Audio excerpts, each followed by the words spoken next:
Hello, good morning, students. Good morning, ma'am. Good morning. Okay, let us start with the class.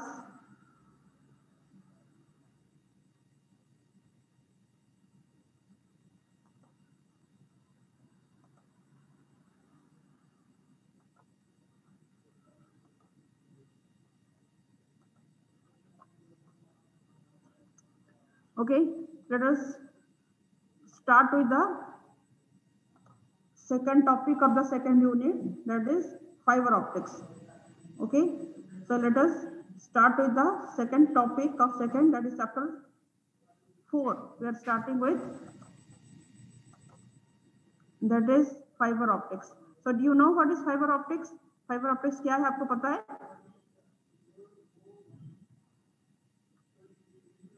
नाम सुना है बेटा? बोलो.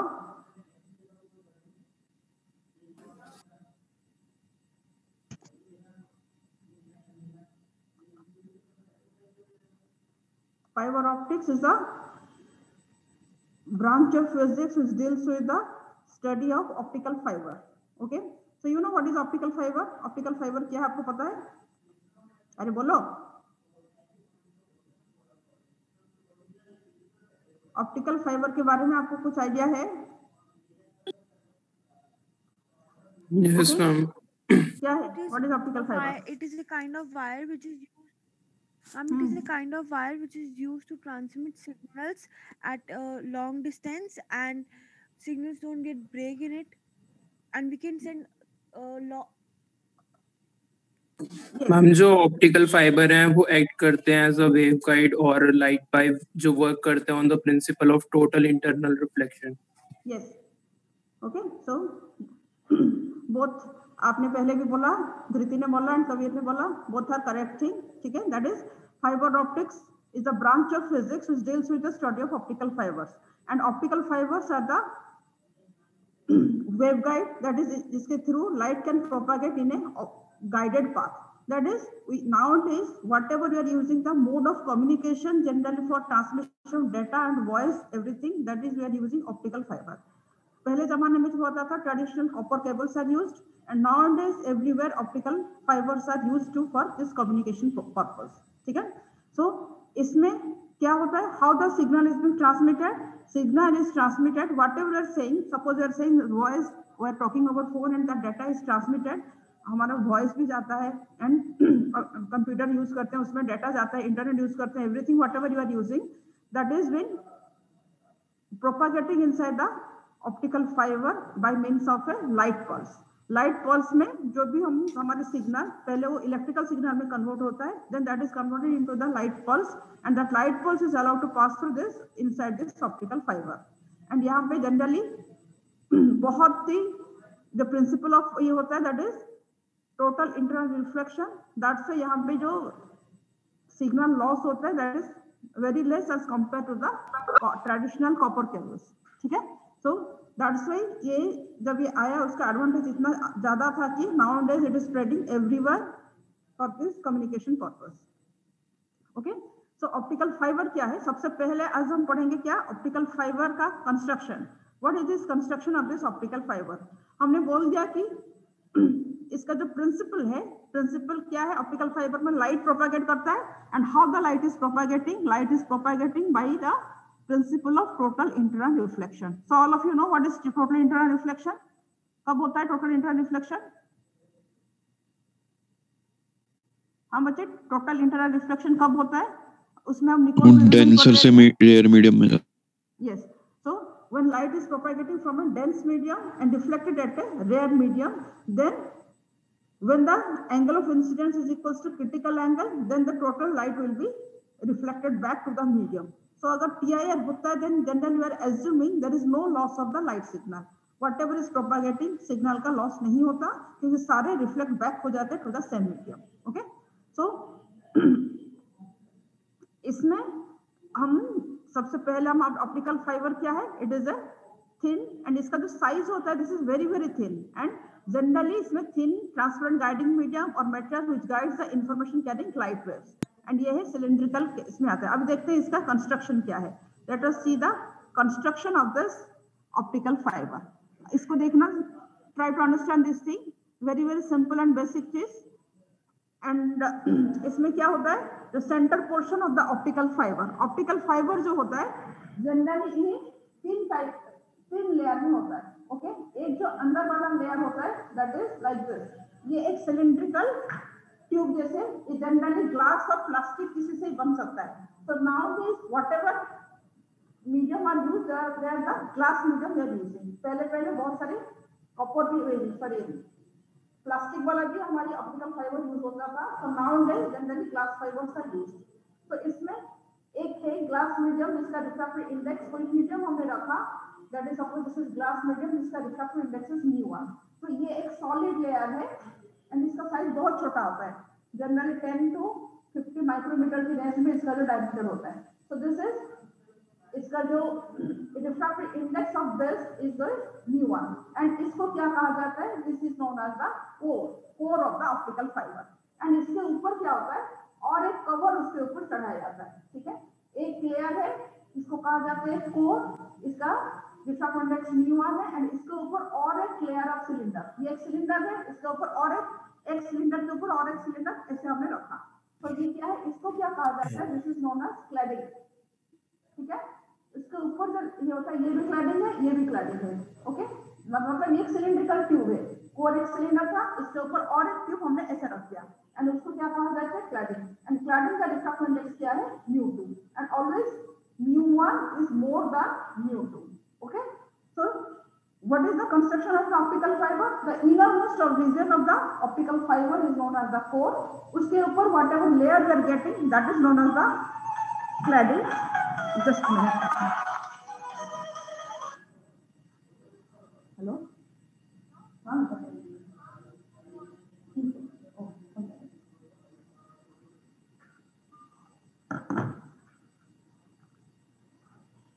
Hello? Again इसके ऊपर और एक प्लास्टिक कवर होता है. The plastic cover is known as the, एक लेयर होता है जिसको कहा जाता है जैकेट. ये एक ब्लैक कलर का जैकेट प्रोटेक्टिंग लेयर उसके ऊपर होता है जो इसको खाली प्रोटेक्शन के लिए यूज होता है. ओके, एक कवर खाली इसके ऊपर यूज होता है. तो मेन काम जो होता है, लाइट किसके अंदर प्रोपेगेट होता है, लाइट यहाँ पे इस रीजन में एंटर करेगा, यहाँ पे गया, फिर यहाँ पे गया, यहाँ पे ऐसे ऐसे होकर light is propagating inside the optical fibre. ठीक है, so innermost region. So what are the different parts of optical fiber? अभी यहाँ पे इस फिगर में देख सकते हो, innermost layer जो होता है that is known as core. सबको दिख रहा है बच्चे? ये figure is visible to all? Clear है?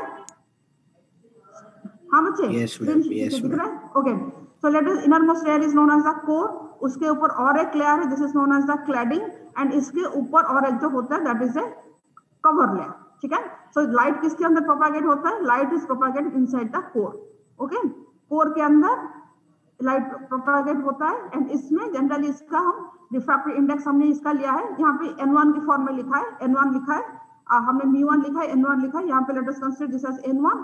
तो ये डेंस मीडियम होता है, इसके ऊपर जो अपर कोटिंग होता है that is known as the cladding. Second layer इसके ऊपर होता है, this is your refractive index n2, n1 is more than n2.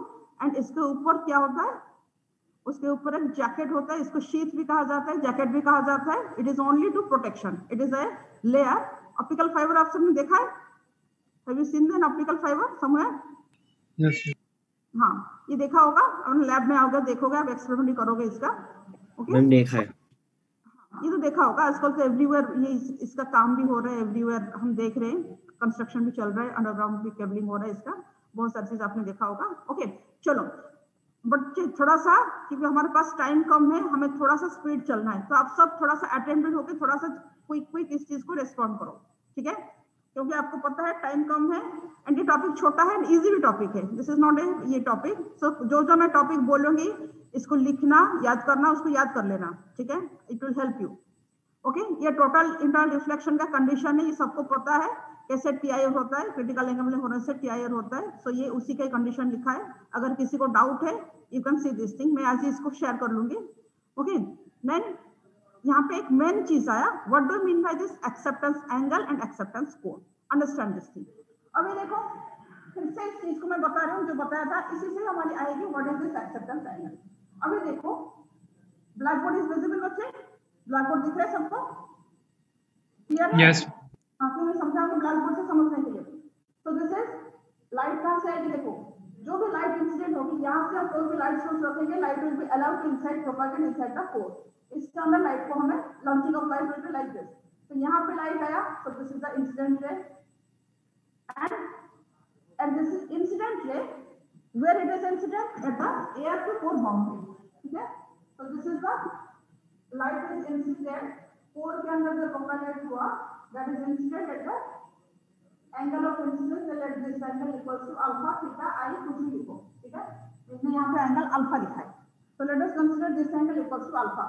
So this is the angle of incidence. Note down, इस चीज को लिखो बच्चे, note down, what is angle alpha? Alpha is the angle of incidence at the, ये कहां से हम, यहाँ पे हमारे मीडियम में एयर से कोर बाउंड्री, ठीक है? At the air to core boundary में लाइट यहाँ पे इंसिडेंट हुआ, ओके? एयर से आया, कोर के अंदर प्रोपेगेट किया eight this point, so this is the angle of incidence, okay? तो ये लाइट यहाँ पे आया, फिर रिफ्रैक्टेड रे इनसाइड द कोर ऐसे प्रोपेगेट किया, देन यहाँ पे गया, फिर यहाँ पे क्लैडिंग है, क्लैडिंग से फिर मीडियम चेंज हुआ, जैसे मीडियम चेंज का मतलब यहाँ पे क्रिटिकल एंगल में अगर इंसिडेंस किया तो यहाँ पे PIR हो गया, तो ये फिर वापस आया, एंड यही लाइट फिर से कहाँ पे आया, फिर से यहाँ पे अगर क्रिटिकल एंगल में हम इंसिडेंस कराएंगे, then suppose critical angle your 5C, then यहाँ पे इंसिडेंट होगा, देन PIR होके वापस आया, फिर से वही रे उसी एक बार यहाँ पे क्रिटिकल एंगल में इंसिडेंट हो गया, मतलब वही रे PIR होके सीधा निकल के बाहर चला जाएगा, ठीक है? तो जनरली क्योंकि यहाँ पर PIR होके पूरा लाइट वापस आ रहा है, so loss of signal is absolutely no, we are assuming this thing, ठीक है? So this is the propagation inside this. अभी यहाँ पे कंडीशन हमने क्या लगा दिया PIR होने के लिए? तो this angle should be eight critical angle, okay?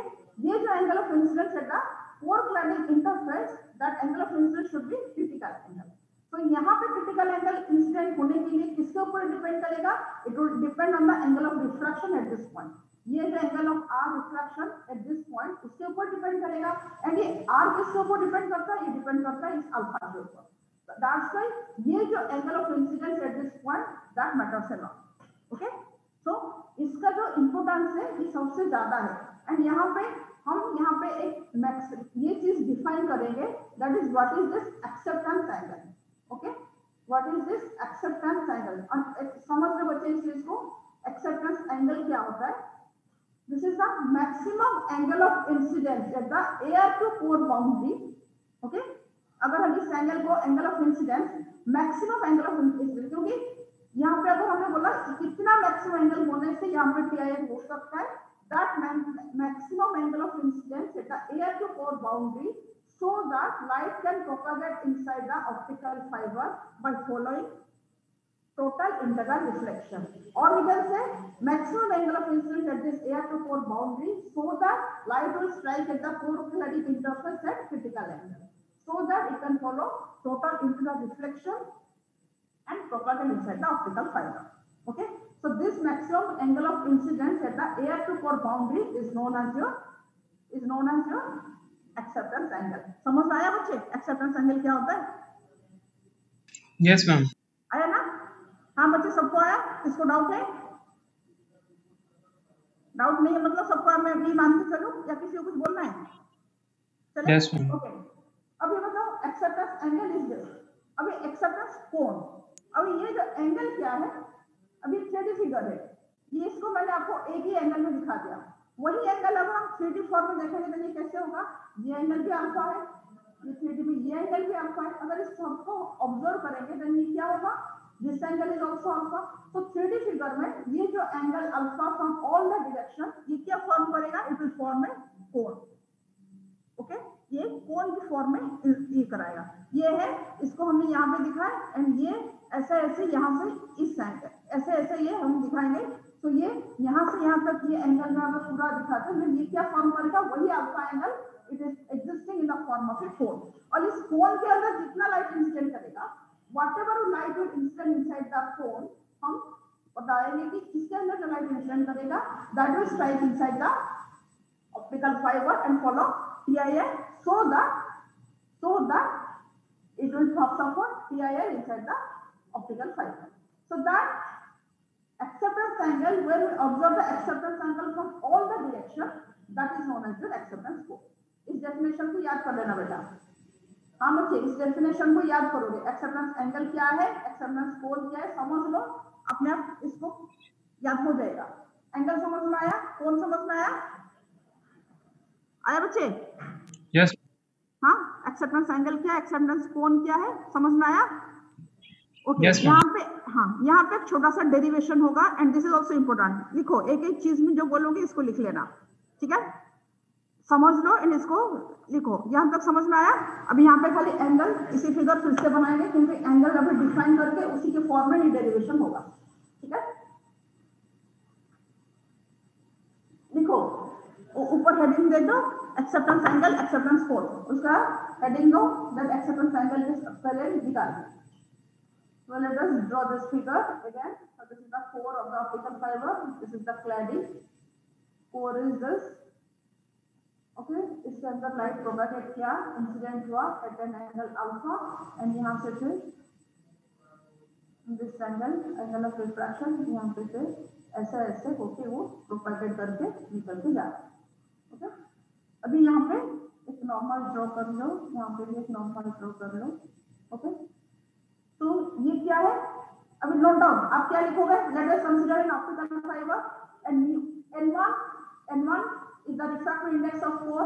Define करो दिस चीज को, refractive index of core, n1 is the refractive index of core. लिखो बच्चे, डेरिवेशन बहुत सिंपल है, बहुत इंपॉर्टेंट है। n1 is the refractive index of core, n2 is the refractive index of cladding, n2 is the refractive index of cladding, and condition क्या है, n1 is more than n2. Okay, alpha is the, लिखो alpha is the, लिखो alpha is the angle of incidence at the AF to core boundary. alpha लिया है हमने, theta लिया है। अच्छा थीटा लिया है तो थीटा लिख लो बच्चे, इस अकॉर्डिंग टू डेरिवेशन हमने इसको थीटा लिया है तो इसको थीटा लिख लो। Theta is the angle of incidence at this, क्या लिखा है बच्चे, n1 by थीटा आई लिखा है, ठीक है, सिंबल हमने थीटा आई यूज किया है, ठीक है, थीटा आई लिख लो इसको। This angle is your theta I, angle of incidence at the air to core boundary. Okay, theta I is the angle of incidence at the air to core boundary. This is the angle of incidence. लिखो, मैं ज्यादा नहीं लिख रही हूँ, आपको जो बोल रही हूँ उसको लिखो। Theta I is the angle of incidence at air to core boundary, and this is theta r is the angle of refraction here. Okay, अगर हम इसमें यहाँ पे for this interface let us write, लिखो Snell's law। अब यहाँ पे लिखो Snell's law for air to core boundary। क्या होगा बोलो? Snell's law लिखेंगे for air to core boundary, तो Snell's law को कैसे लिख सकते हैं? अरे बोलो, how you can write the Snell's law? sin I by sin r, यहाँ पे कितना है? theta I implies theta r is equals to n1 क्या है? n1 by n।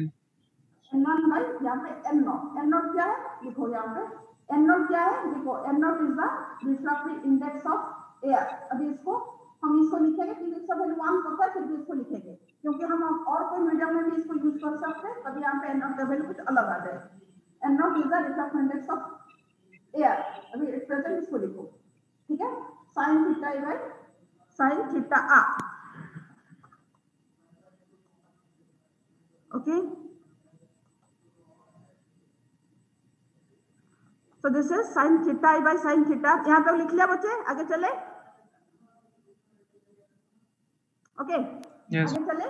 हाँ, अभी देखो यहाँ पे let us consider ये जो angle of incidence at this, यहाँ पे देखो एट दिस, तो let us this angle is your phi.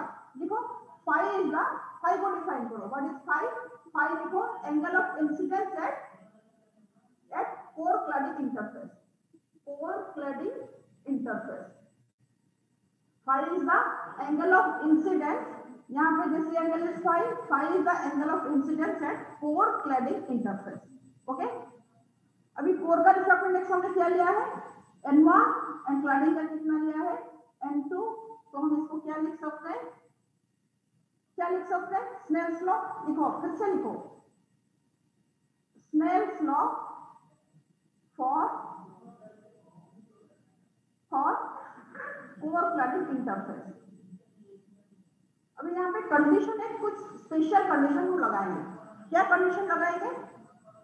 Phi के हमने डिफाइन किया, this is the angle of incidence at core cladding interface and if phi equals to phi C that equals to critical angle, ये condition हम use करेंगे।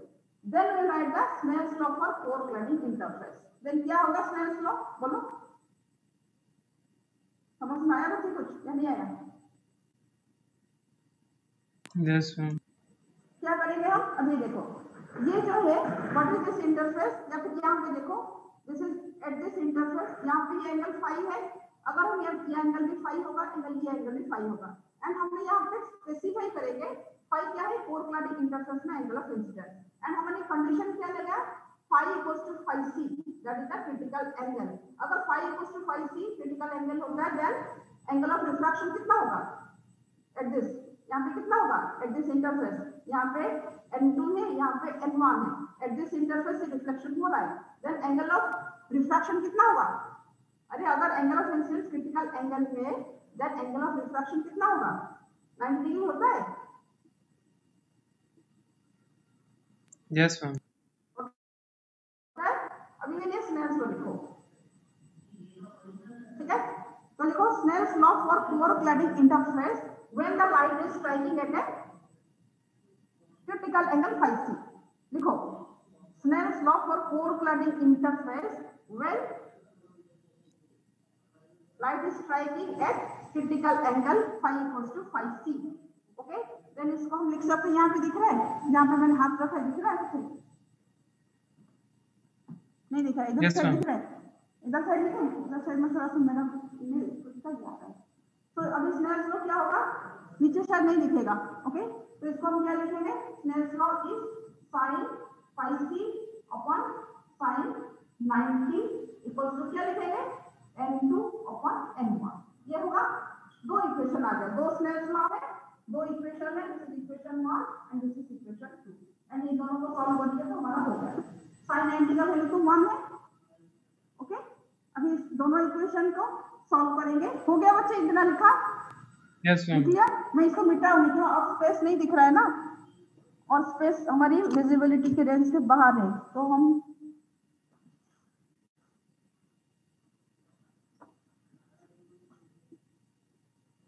मिटा दें, फिर से फिगर बना। ओके, तो इक्वेशन 2 क्या है हमारी, equation 2 is sin phi c equals to n2 upon n1।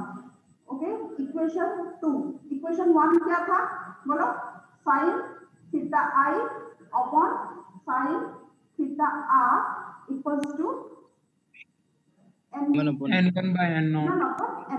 अभी बताओ sin थीटा r को आई कैन राइट एज, बताओ theta r equals to 90 minus 5 कितना होगा, sin 90 minus theta। फिगर बना दिया था ना आपने? Yes ma'am. हाँ, तो थीटा r को हम क्या लिखेंगे बोलो, sin 90 minus 1।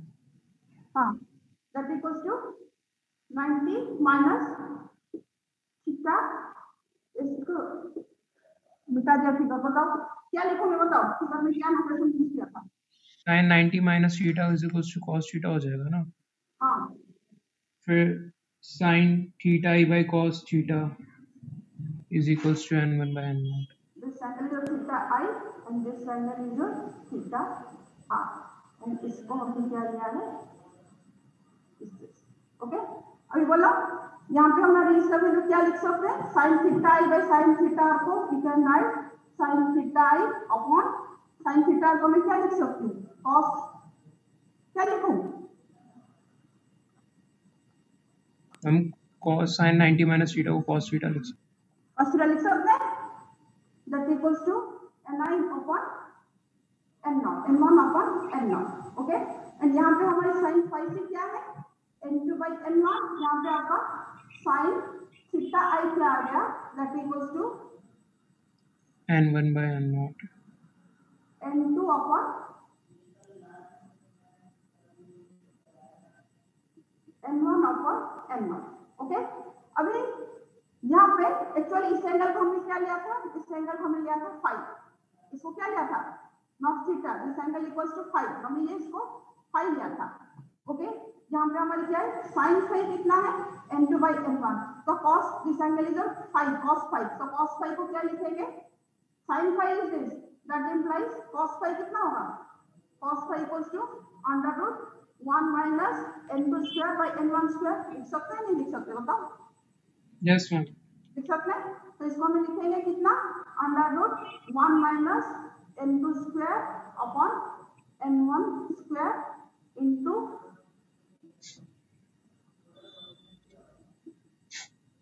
1 minus n2 square upon n1 square into n1 upon n0। तो इसको n1 को अगर अंदर मल्टीप्लाई कर लेंगे तो कितना आ जाएगी, under root n1 square minus n2 square minus n2 square upon n0। so this is your sin theta I and इसी को ही कहा जाता है एक्सेप्टेंस एंगल। तो ये एंगल कितना हो जाएगी, आपका theta I equals to sin inverse of n1 square minus n2 square upon n0। okay, so what is acceptance angle, acceptance angle क्या है, theta I, acceptance angle what is this angle is your acceptance angle। air to core boundary में जो angle बनता है, angle of incidence, that angle is your theta I and theta I का expression क्या है, sin inverse n1 square minus n2 square upon n0, n1 square minus n2 square upon n0। ठीक है, and इस यहां तक समझ में आया बच्चे डेरिवेशन, खाली दो स्नेल्स लॉ को यूज करना है, क्रिटिकल एंगल का angle of incidence critical angle होगा तो एंगल ऑफ रिफ्रैक्शन 90 होगा, उतना ही फॉर्मूला है। ठीक है, ये छोटा सा है डेरिवेशन, बहुत इंपॉर्टेंट है ये। ठीक है, एंड इसके साथ अनदर टर्म हम डिफाइन करेंगे, देखो न्यूमेरिकल एपर्चर इसका साथ आ जाएगी, ये वही डेरिवेशन है, इसमें भी हमने लिखा है। तो थीटा I कितना है, that is sin inverse of n1 square minus n2 square, okay, upon n0 के साथ लिखना वरना ये कभी छूट जाता है। फॉर एयर के लिए क्या लिखेंगे, for air theta equals to sin inverse of this is under root n1 square minus n2 square, okay, and यहाँ पे लिखो another quantity that is your numerical aperture. ठीक है, so what do you mean by this, numerical aperture of an optical fiber। ठीक है, देखो numerical aperture क्या होता है, this is the light gathering capacity of N optical fibre. जैसे हमने बोला ऑप्टिकल फाइबर के अंदर लाइट इज प्रोपेगेटिंग, तो एक ऑप्टिकल फाइबर कितना लाइट इसके अंदर अपने अंदर एक्टिवेट कर सकता है, so that light can propagate inside the optical fibre without any loss. PIR होके प्रोपेगेट करेगा तो लॉस नहीं होगा, then that is known as the numerical aperture. ठीक है, what is this numerical aperture, इसका भी डेफिनेशन याद करोगे, इसका हम लैब में परफॉर्म करेंगे। This is the numerical aperture of N optical fibre. ठीक है, यहाँ पे दिख रहा है, this is the numerical aperture of N optical fibre and ये क्या, it is the light gathering capacity of N optical fibre. ठीक है, न्यूमेरिकल एपर्चर क्या होता है, this is the light gathering capacity of N optical fibre. Okay, and इसका formula क्या है, इसको जनरल हम लिखते हैं Na equals to sin of theta I, sin of the acceptance angle that will be equals to under root mu1 square minus mu2 square upon n0। Okay, यही चीज को डिफाइन करते हैं in the form of numerical aperture. तो यहाँ पे जो आया इसी चीज को हम कहते हैं क्या है, this quantity is equals to Na, that is the numerical aperture of an optical fiber। Na numerical aperture इसको कहा जाता है, this is Na equals to sin theta I that equals to n1 square minus n2 square upon n0। Okay, समझ में आया बच्चे numerical aperture क्या है। अभी इसी चीज को हम अलग फॉर्म में लिखेंगे, numerical aperture is this thing. अभी इसको लिख लो, इधर से ही देख लो, पीपीटी से देख लो, ये कुछ नहीं है, थोड़ा सा ही चीज है। अभी यहाँ पे एक चीज है, हमने ये डिफाइन किया है फ्रैक्शनल रिफ्रैक्टिव इंडेक्स। ठीक है, what is fractional refractive index, delta. यहाँ पे एक न्यू पैरामीटर, क्योंकि खाली न्यूमेरिकल के लिए जरूरत है, कभी कभी छोटा सा फ्रैक्शनल फॉर्मेट दे देता है क्वेश्चन। तो यहाँ पे एक चीज हम डिफाइन करेंगे, fractional refractive index delta equal to कितना है, फिगर यहाँ पे जो मैंने कलर किया है ग्रीन, सबको दिख रहा है, उसको लिख लो। देखो fractional refractive index equal to कितना, n1 - n2 upon n1। Okay, and इसी को ही कहा जाता है फ्रैक्शनल रिफ्रैक्टिव इंडेक्स। अभी न्यूमेरिकल एपर्चर को we can write in the form of delta n, delta की फॉर्म में उसको लिख सकते हैं।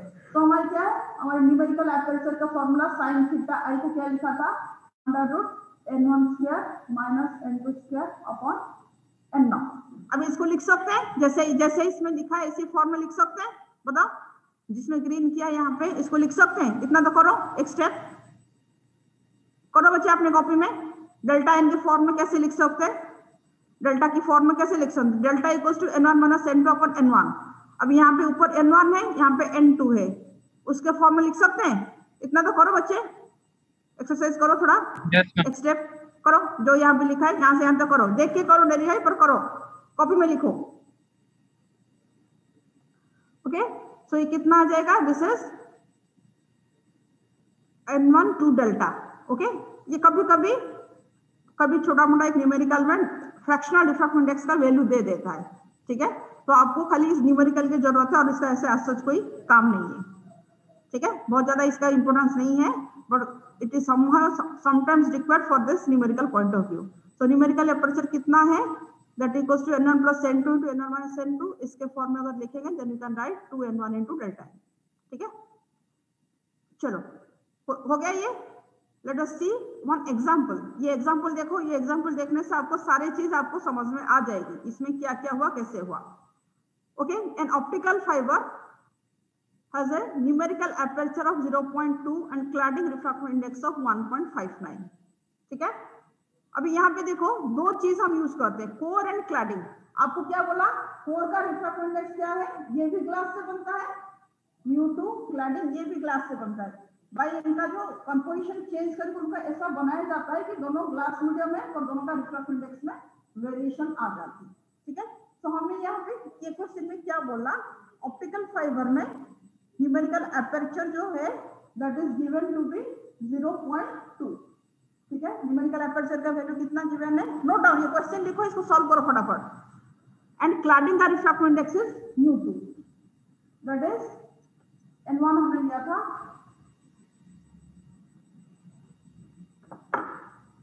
n2 का वैल्यू कितना गिवन है 1.59। ओके,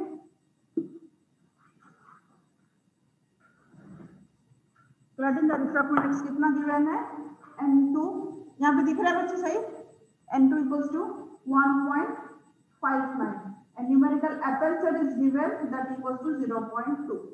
ओके, एंड इसने क्या बोला है, determine the acceptance angle of the fibre in water. मतलब ये जो न्यूमेरिकल एपर्चर, इसमें ये चीज याद करो, नोट करके रखो, जब अगर हम न्यूमेरिकल एपर्चर गिवन है मतलब उसको हम बाय डिफॉल्ट मानना पड़ेगा that is in air, otherwise any other medium के लिए वो स्पेसिफाई करके देगा। अगर खाली न्यूमेरिकल एपर्चर गिवन है then you have to assume that it is given in air only. Okay, numerical aperture air में इतना है 0.2, क्लैडिंग का रिफ्रैक्टिव इंडेक्स गिवन 1.59। अभी हमें क्या निकालना है, determine the acceptance angle of the fibre in water जिसका रिफ्रैक्टिव इंडेक्स है, देखो फॉर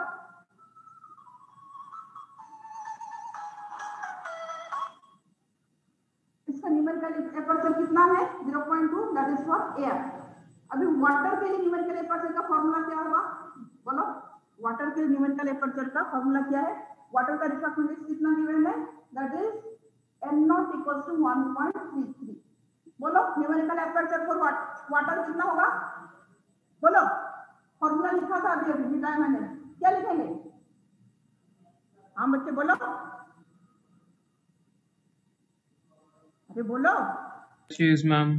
हाँ, न्यूमेरिकल एपर्चर कितना है, अभी लिखा था ना हमने, √n1² - n2² अपॉन n0। मतलब n0 का वैल्यू अगर यहाँ पे वाटर दे दिया, मतलब यहाँ पे रिफ्रैक्टिव इंडेक्स किसका यूज होगा, वाटर का होगा, एयर के लिए 1 ले लेंगे बाय डिफॉल्ट।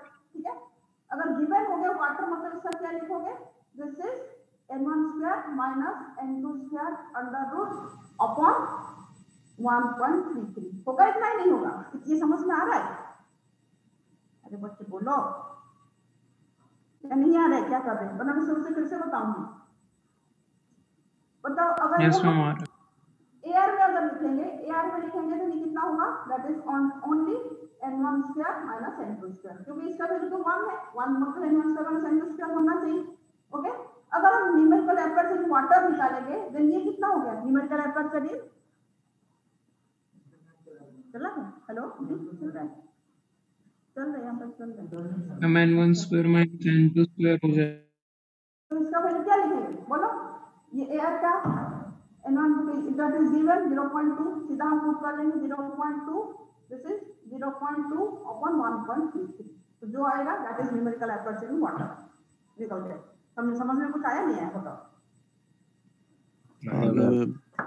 आया यार, फिर से देख लो, मुझे लग रहा है बच्चों को क्वेश्चन समझना बहुत जरूरी है, तो ये कंसेप्ट फटाफट आ जाएगी। हमने क्या लिखा, this is numerical aperture that equals to कितना है, numerical aperture equals to 0.2 given, मतलब by default you have to consider that is for air.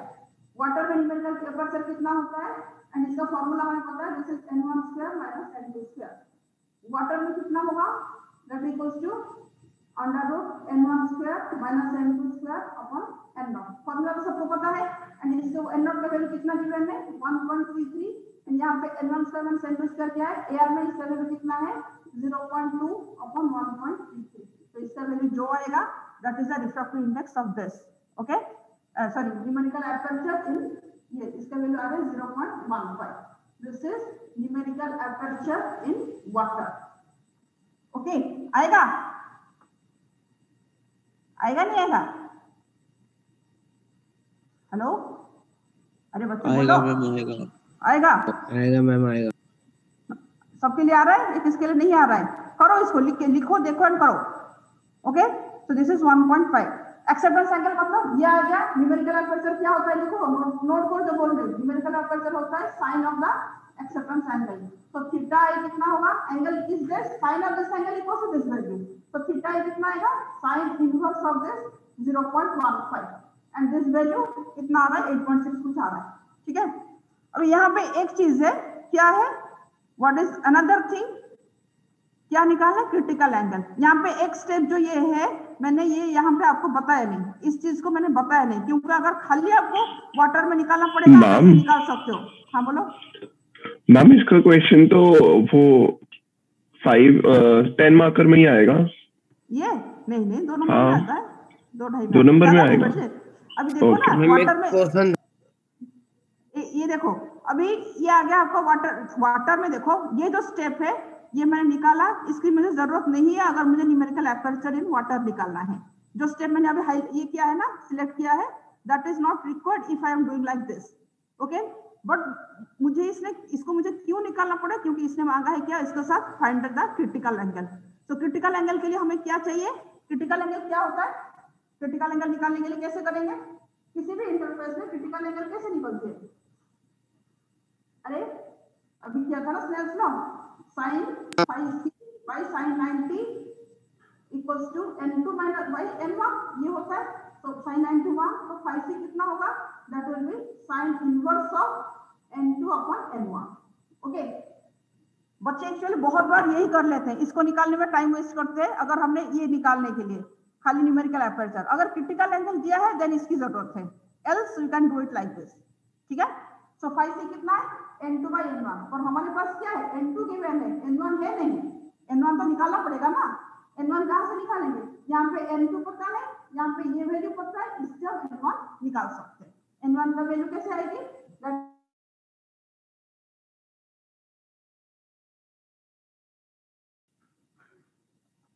हो रहा है बच्चे सबका?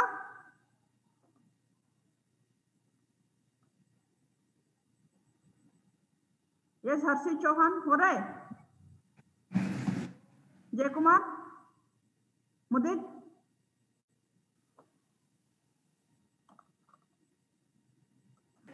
यस मैम बोलो। हाँ हो रहा है सारे क्वेश्चंस, ये जो क्वेश्चन में समझ में आया कैसे हो रहा है? ओके, ये क्वेश्चन हो गया, मतलब आपको ये ऑप्टिकल फाइबर का कंसेप्ट आपको याद रह जाएगी कि ये ऐसे होता है। ठीक है, चलो late us see the remaining part. So phi c कितना है, sin inverse n2 upon n that is 1.59 upon 1.60, that is sin inverse of this value. So this is the critical angle. And critical angle, एक चीज बताओ, critical angle air में and water में अलग अलग होगा या सेम होगा?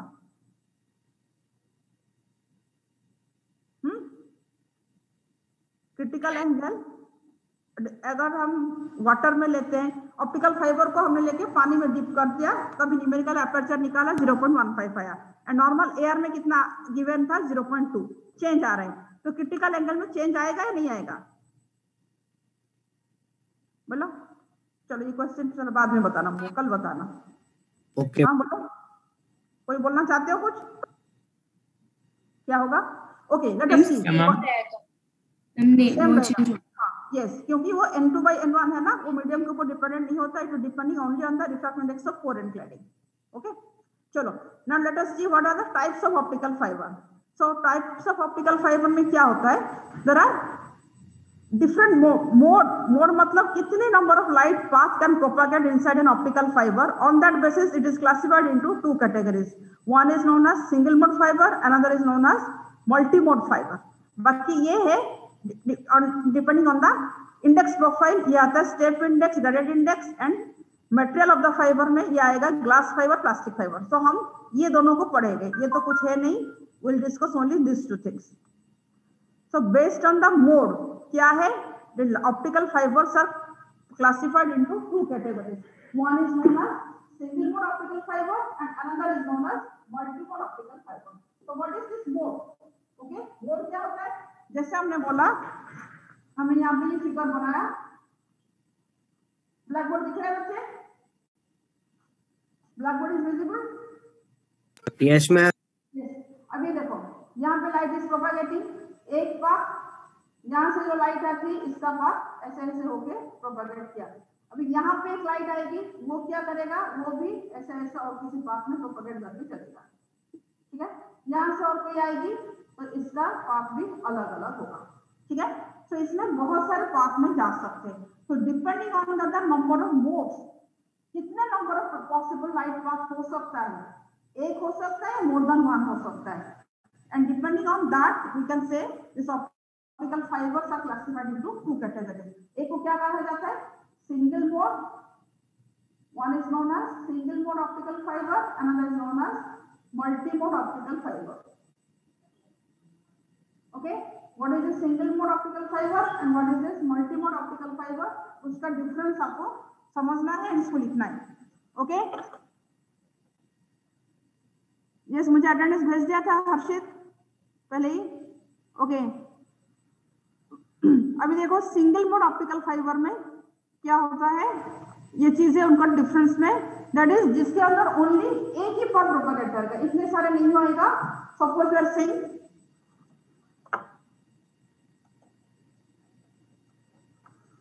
Suppose you are saying this is your optical fiber, जिसके अंदर एक ही मोड प्रोपेगेट कर सकता है।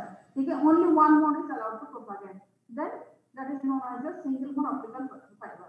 Only one mode is allowed, एक ही पाथ अगर जाएगा देन उसको कहा जाता है सिंगल मोड ऑप्टिकल फाइबर। हम बच्चे सुन रहे हो? अभी इस चीज को मैं टेबल के फॉर्म में आपको दिखा रही हूँ। अगर यहाँ पे सिंगल मोड है मतलब इसमें एक ही लाइट जाएगा, मतलब उसका जो कोर का साइज होता है that is very very small. कितना होता है? 8 to 10 माइक्रोमीटर की थिकनेस डायमीटर उसका होता है, एंड इसका जो क्लैडिंग का साइज भी छोटा होता है। ठीक है, सो जो हमने यहाँ पे सबसे पहले डिफाइन किया था, कोर का साइज मैंने बोला था वो हार्डली 50 माइक्रोमीटर रेंज के अंदर हम इसको कंसिडर कर सकते हैं। सिंगल मोड में इसका साइज और भी छोटा होता है, एंड यहाँ पे डिस्पर्सन मतलब सिग्नल का जो लॉस होता है वो बहुत कम होता है, क्योंकि इसका कोर का साइज बहुत छोटा होता है। It is too difficult to manufacture, इसका जो मैन्युफैक्चरिंग करना ही इसके मतलब टफ होता है, क्योंकि कोर का साइज बहुत छोटा होता है, क्लैडिंग का साइज इसमें वो भी छोटा होता है, तो दोनों को फैब्रिकेट करना it is a difficult. But ये क्योंकि यहाँ पे एक ही पाथ जाता है, तभी यहाँ पे क्या है, डिस्टर्शन या डिस्पर्सन कम होता है। ओके,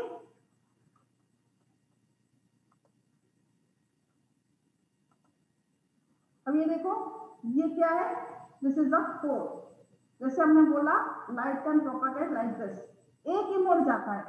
यहाँ पे देखो इसको क्या कहा जाएगा, सेंट्रल लाइन को कहा जाता है axis of the optical fibre, ठीक है।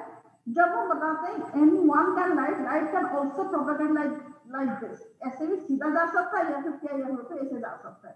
तो ये सीधा ही जाता है, this is known as axial ray, इसको क्या कहा जाता है एक्सियल रे। और ये जो टीआईआर होके जाता है that is known as marginal ray. And यहाँ पे in this single mode optical fibre core का साइज क्या होता है, बहुत छोटा होता है, so we can say axial ray can propagate, otherwise axial ray को हमें निकालना बहुत टफ है, ओके। एक्सियल रे पे मैक्सिमम रे भी हो सकता है, तो जो भी होगा इसका साइज इतना छोटा होता है जनरली एक्सियल हो सकता है। एंड यहाँ पे जो होता है ये रे जब एक ही लाइट रे जाएगी, अगर हम बता दें एक ही लाइट रे जाएगी, देन यहाँ पे डिस्ट्रीब्यूशन जो डिस्टर्बेंस होता है, the disturbance is very very less, okay. Signal में कोई डिस्टर्बेंस नहीं होता, दैट्स व्हाई ऐसे single mode optical fiber that can be used for long distance communication because data signal is being transmitted without any disturbance, so it is generally used in long distance communication. अभी अब देखो multi mode में क्या होगा, what do mean by this multi mode fibre. Multi mode में क्या है, इसमें more than one mod can propagate, बहुत ज्यादा एक से ज्यादा मोड ये प्रोपेगेट हो सकता है। एंड यहाँ पे दी कोर डायमीटर इसमें कितना है 50 to 250 micrometre, and the outer diameter cladding is generally 250 micrometre range में होता है। ऑप्टिकल फाइबर का जो साइज होता है, मैंने वहां पे आपको साइज ज्यादा नहीं बताया था, कोर का जो साइज है क्लैडिंग का जो साइज होता है जनरल इसका जो वैल्यू होता है ये हार्डली 250 माइक्रोमीटर रेंज में होता है, ठीक है। ये जो आउटर लेयर क्लैडिंग का आउटर लेयर का जो डायमीटर अगर देखें that is near about 250 micrometre में रहता है। एंड ये किसमें है जनरली मल्टी मोड में। जब सिंगल मोड होते हैं इसका साइज और भी छोटा हो जाता है, that is 60 to 70 micrometre range में क्लैडिंग का डायमीटर रिस्ट्रिक्ट होता है, ओके। एंड यहाँ पे एक चीज है वी नंबर, एक वी नंबर डिफाइन करेंगे। वी नंबर यहाँ पे दैट इज 2.4 से कम है, यहाँ पे 2.4 से ज्यादा है। ये क्या है पता नहीं, मैं बताऊंगी अभी, जस्ट आज स्टेप में इसको बताऊंगी। अभी ये देखो लाइट कैसे कैसे प्रोपेगेट कर रहे हैं, डिफरेंट डिफरेंट कोर के अंदर लाइट प्रोपेगेट कर रहा है डिफरेंट डिफरेंट डायरेक्शन में। एंड यहाँ पे सिंगल मोड में हम बताएंगे इसमें साइज इतना छोटा होता है, एक ही रे सीधा इसमें जा सकता है। मल्टी मोड में क्या है, बहुत सारे रे ऐसे ऐसे डिफरेंट डिफरेंट जिगजैग पाथ में बहुत सारे रे प्रोपेगेट कर सकते हैं। तो this is the multi mode fibre and this is your single mode fibre, okay. समझ में आया बच्चे, क्या है सिंगल मोड, क्या है मल्टी मोड, बोलो। अरे आया कुछ या नहीं आया? यस मैम आया। तो इसको यही चीज जो बोला इसको हमने टेबल के फॉर्म में देखेंगे। ऐसा डिफरेंस अगर ये आता है जनरली बहुत इंपॉर्टेंट है, इसको याद रख लेना, ये 2 नंबर के क्वेश्चन में शॉर्ट क्वेश्चन में आ सकते हैं। Single mode fibre, multi mode fibre. तो क्या है, thickness of the fibre is very small, so इसमें ओके एक ही मोड प्रोपेगेट कर सकता है। इसका साइज देख लो एंड कोर डायमीटर का साइज देख लो। अभी यहाँ पे एक चीज है डिस्पर्सन। डिस्पर्सन मतलब क्या होता है, जैसे हम कहते हैं कि लाइट प्रोपेगेट करता है इन डिफरेंट डिफरेंट डायरेक्शन जैसे प्रोपेगेट करता है। यहाँ पे देखो एक लाइट ऐसे जा रही है, एक लाइट ऐसे आ रही है, तो सबका पाथ अलग अलग है। तो आउटपुट एंड में जो रीच करेंगे, एक रे जाके एक टाइम पे रीच किया और एक और हम यहाँ पे जो लाइट सेंड करते हैं ये पल्स की फॉर्म में जाता है, ऐसा लाइट पल्स सेंड करते हैं। तो because of this time delay, क्योंकि सबका पाथ अलग अलग हो गया तो सबका टाइम में थोड़ा डिफरेंस आ जाता है। तो उनका जो सिग्नल है ना, बिकॉज ऑफ दिस टाइम में they are being delayed and इसको ही कहा जाता है डिस्पर्शन। तो सिंगल मोड में एक ही पाथ जाएगा तो वो डिस्पर्शन नहीं होगा एंड इसमें डिस्पर्शन ज्यादा होगा, ओके। बाकी सारी चीज इतना ही है। आपको टाइम आपका हो गया है। नेक्स्ट पीरियड आपका मैथ्स का है, आज इंटरचेंज हुआ था। So this is second period, you have to maths. And आज का लैब के पीरियड में विल टेक थ्योरी क्लास, ठीक है। थ्योरी होगा क्योंकि अभी सिलेबस बहुत है, so I will take your theory class in your lab class, okay. Now I am ending the meeting for all, okay, so we'll talk in the period of 2:30 में we'll talk.